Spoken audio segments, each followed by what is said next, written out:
Do we have a crisis on the border? And if so, can Vice President Kamala Harris solve it? We have more than a crisis. This is probably the worst period we've seen on the border, and no, Kamala Harris cannot solve it. Not only can she not solve it, she's part of the cause of this problem, and quite frankly, I got to believe that this is what they want. She wants an open border, and so she is absolutely the wrong person, wrong time, wrong issue. Congressman, if we know she's open borders, we know she's sanctuary cities, we know what she said about ICE and about Border Patrol in congressional hearings, it's sort of an insult that the Biden administration would make this move. I don't know what other choice they have, though, because I don't think he's able to handle the situation. But as you said, this is an open borders move. This is what they want in the first place. How are they going to manage her down there trying to fix the problem if the images that we continue to get and the impact that we have in Arizona in our smaller towns continues to escalate? Well, she's not really gonna be able to do anything because the first thing, I mean, I could give you 5 steps they could do to bring this under control fairly quickly. But the first thing you have to do is the administration has got to come out and say, don't come, stop. We're not letting you in, and we're not going to give you amnesty NTAs.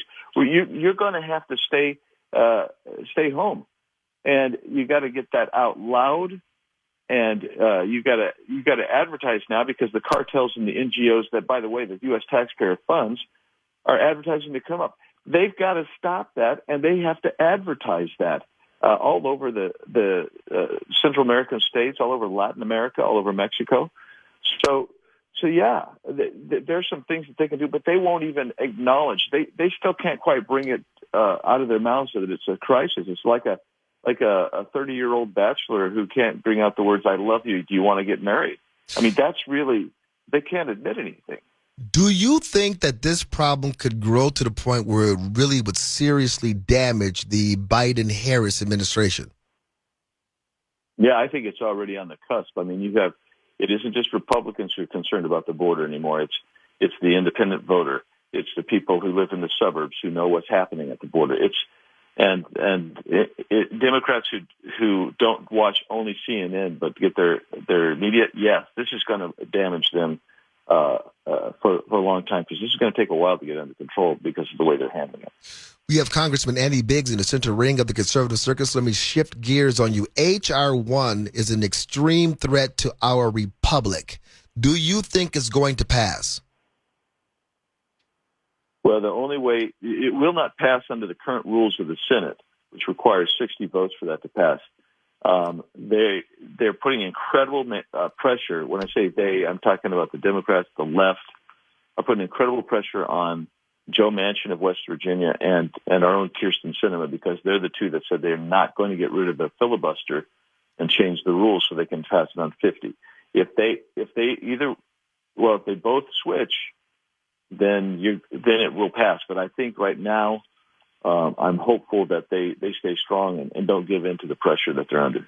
We saw Joe Manchin wobbling a few weeks ago, but as far as I know, Senator Kirsten Sinema has been solid. No, I'm not changing the rules. And correct me if I'm wrong, she's kind of had this stance even before she was in the Senate. Oh, she definitely had it. She and I talked about this. So at least five or 6 years ago, when we've talked about it, she was adamant she did not want to get rid of the filibuster. So it really is hanging by a thread. When we talk about H.R. 1, it's coming down to two Democrats in the Senate that are keeping the Republic basically together. If they buckle, it gets pushed through. That's exactly right. Wow. Exactly right. Wow. Okay, let me ask you another question along the same lines. The Ninth Circuit basically said that we do not have the right to bear arms. Do you think that's going to stick if it gets kicked up to the Supreme Court?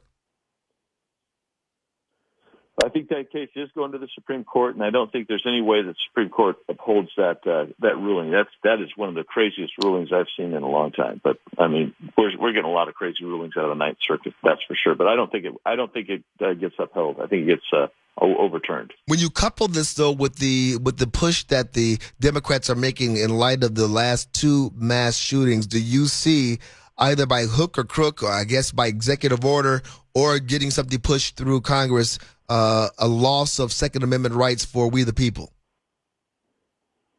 They're going to sure try, and they'll do it largely by executive order, James T. That's for sure, because I don't think they can get that through the Senate. Okay. You know what? I love this conversation we're having, Congressman Biggs. You were straight and to the point today. I mean, you're not sugarcoating anything, are you? No. I'm always straightforward to the point.